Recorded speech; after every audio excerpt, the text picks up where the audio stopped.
মাছ depression হৈ গৈছে মানে মাছ পিপল ডিপ্ৰেশ্যন গোটেই অসমৰ কাৰণে এটা ডিপ্ৰেছিভ ঘটনা মইতো সদায় ৰাতিপুৱা শুই উঠোঁ আৰু মোৰ এনেকুৱা লাগে যেন কিবা এটা নাই মানে এতিয়াও এনেকুৱা এটা অশান্তিত ভুগি আছোঁ নহয় আৰু যে কিমান দিন লাগিব এই বস্তুৰ পৰা ওলাবলৈ ট্ৰমাটোৰ পৰা ওলাবলৈ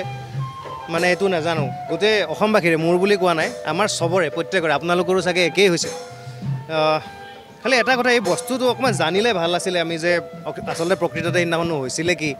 সেই কথাটো জানিব পৰা নাই যে সেইকাৰণে মানে বেলেগ এটা অশান্তি লাগি আছে মনত এতিয়া কেনেকৈ কি হ'ল কি কথা এই বস্তুটো জানিব পাৰিলে ভাল আছিলে অলপ এছাইটি যিটো তদন্ত প্ৰক্ৰিয়া অকণমান দীঘলীয়া হোৱা যেন লগা নাই লেহেমীয়া হোৱা যেন এতিয়া ন্যায় প্ৰক্ৰিয়াটোৰ ওপৰত আচলতে মোৰ ইমান আইডিয়া নাই কিন্তু তেওঁলোকে কৈছে যে 90 ডেজ এটা লাগে চাৰ্জশ্বীট এখন ষ্ট্ৰং চাৰ্জশ্বীট এখন দাখিল কৰোঁতে সেইটো বাৰু ঠিক আছে বাৰু তেওঁলোকে তেওঁলোকৰ মতে কাম কৰি আছে ন্যায় পাম বুলি আমি এতিয়াও বিশ্বাসী অপেক্ষাতে আছোঁ এতিয়াও যে ন্যায় পাম আৰু সত্য ঘটনাটো ওলাই আহিব দোষীয়ে শাস্তি পাওক কিন্তু এই কথাটো মানে অকণমান সোনকালে জানিবলৈ ইচ্ছা আছিলে যে প্ৰকৃততে সেইদিনাখন হৈছিলে কি আগদিনাখনৰ পৰা কেনেকৈ ঘটনাটো পিছদিনাখন ঘটিবলৈ পালে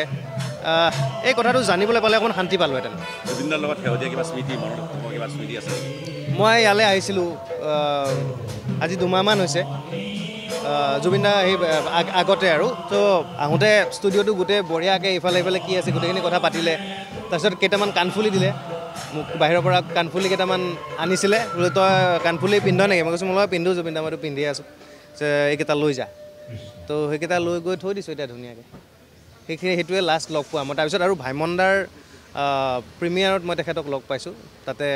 হাগ এটা দিলোঁ হাগ এটা কৰি অকণমান সময় পাতিলোঁ বাছ ইমানখিনি আছিল আৰু তাৰপিছত আৰু লগ নাপালোঁ